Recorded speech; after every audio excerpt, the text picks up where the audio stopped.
السلام علیکم ورحمۃ اللہ وبرکاتہ۔ بسم اللہ الرحمن الرحیم۔ وَيُرْسِلُ عَلَيْكُمْ حَفَظَةً حَتَّى إِذَا جَاءَ أَحَدَكُمُ الْمَوْتُ تَوَفَّتْهُ رُسُلُنَا وَهُمْ لَا يُفَرِّطُونَ۔ وقال اللہ تعالی وَلَئِن شَكَرْتُمْ لَأَزِيدَنَّكُمْ وَلَئِن كَفَرْتُمْ وَإِنَّ عَذَابِي لَشَدِيدٌ۔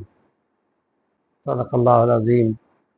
سیرت نبوی صلی اللہ علیہ وسلم اور ایمانیات کی بحث میں ایمان اور اللہ کی صفات، ایمان اور ملائکہ، ایمان اور انبیاء کی کتب، ایمان اور آخرت جواب دہی، ایمان اور اللہ کی تقدیر، ان پہ ہم آج کل بحث کر رہے ہیں۔ ملائکہ پہ ہم پہنچے ہوئے ہیں اور ہم نے یہ بولا کہ اللہ کے وہ نورانی مخلوق نہ کھاتی ہے نہ پیتی ہے، نہ اللہ کی کسی بات کا انکار کرتی ہے، اور لا یعصون اللہ ما امرہم، جو اللہ نے ان کو حکم دیا اس کی نافرمانی نہیں کر سکتے، کیونکہ وہ اللہ کے حکم کے پابند ہیں۔ انسان اور جن وہ اس سلسلے میں دیے گئے ہیں کہ وہ چاہے تو شاکر بنے چاہے کو کافر بنے، اما شاکرن و اما کفورا۔ یہ حکم صرف انسان اور جن کے لیے، اور انہی کے لیے آزمائش ہے، اور انہی کے لیے انبیاء ہے، اور انہی کے لیے اعمال ہیں، اور انہی کے لیے میزان ہے، اور انہی کے لیے جنت دوزخ ہے، اور فرشتے اللہ کے کارندے ہیں۔ تو ہم نے کہا کہ اللہ تعالیٰ ان سے مختلف کام لیتا ہے، بندوں کی آزمائش کا کام بھی لیتا ہے، اور اس میں قوم بنی اسرائیل کا تذکرہ حدیث میں آتا ہے، بخاری اور مسلم دونوں میں یہ حدیث موجود ہے۔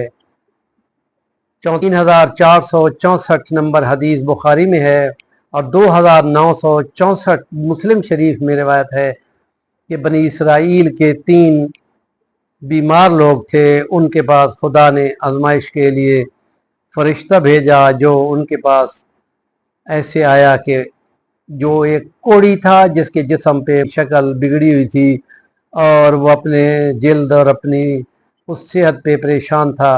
بس آیا، اس کا حال پوچھا، تو اس نے پوچھا کہ تمہیں کیا ضرورت ہے؟ اس نے کہا کہ میں چاہتا ہوں کہ میری جلد ٹھیک ٹھاک ہو جائے اور لوگ مجھے دیکھ کے۔ تو اس نے ایسے ہی اس کے ہاتھ پھیرا تو ساری جلد ہب کچھ اس کا ٹھیک ہو گیا۔ پھر اس نے کہا تم چیزوں میں سے کس چیز کی، ان اللہ کے ان نعمتوں میں سے کس چیز کی تمہیں آرزو ہے؟ اس نے کہا مجھے اونٹ پسند ہے۔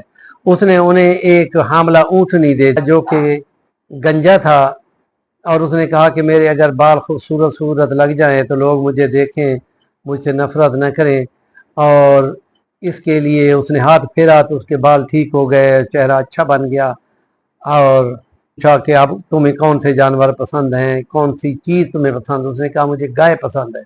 تو ایک حاملہ گائے اس کو اس نے دے دی، اور پھر اس کے بعد تیسرا آدمی جو اندھا تھا اس کے پاس پوچھا تو اس نے حال پوچھا، اس نے کہا مجھے اگر اللہ پاک آنکھیں دے دیتا تو خدا کی جہان کو میں دیکھتا اور خدا کے شکرانے بولتا۔ تو اس نے اس کے آنکھوں پہ ہاتھ پھیرا تو وہ بینا ہو گیا، پہلے نابینا تھا، تو بینا ہو کر اس کو پھر پوچھا کہ کیا چیز تمہیں پسند ہے؟ تو اس نے کہا مجھے بکریاں پسند ہیں۔ تو اس نے ایک حاملہ بکری دے دی، اور اس کے بعد وہ ان کے پاس سے چلا گیا، اور کئی سالوں کے بعد جب وہ واپس آیا تو آزمائش کی گھڑی ان پہ آ گئی، اور وہ ان کے پاس ایک مسافر، حیران پریشان مسافر بن کے آیا کہ میں نے بڑا دور سفر پہ جانا ہے، اور تم اللہ کا شکر کرو کہ تم پتہ نہیں کس حال میں تھے، اور پھر تمہاری خدا نے جلد ٹھیک ٹھاک کر دی تھی، اور تمہیں ایک اونٹنی ملی تھی، اور اب تمہاری پوری پہاڑوں کے درمیان پوری وادی اونٹوں سے بھری ہوئی ہے، مجھے صرف ایک اونٹ چاہیے تاکہ میں سفر کر سکوں۔ تو اس نے کہا نہ، مجھے کوئی ایسی تکلیف تھی، اور یہ اونٹ سب کچھ میرے پہلے سے تھے۔ اور اس نے کہا دیکھو اللہ کا شکر کرو۔ اس نے کہا اگر تم جھوٹے ہو تو ٹھیک ہے، پھر خدا تمہیں اسی پہلے والی حالت پہ لوٹا دے۔ سارے اونٹ شونٹ اس کے مر گئے، اور اس کے چہرے پہ اسی طرح الا بلا پیدا ہو گئی، اور وہ تکلیف میں مبتلا ہو گیا۔ نعمت کا شکرانہ نہ کرنے پہ عذاب آ گیا۔ دوسرے گنجے کے پاس گئے، گنجے نے بھی یہی کیا کہ اس نے کہا نہ، میرے پاس گائے ہیں، میں تو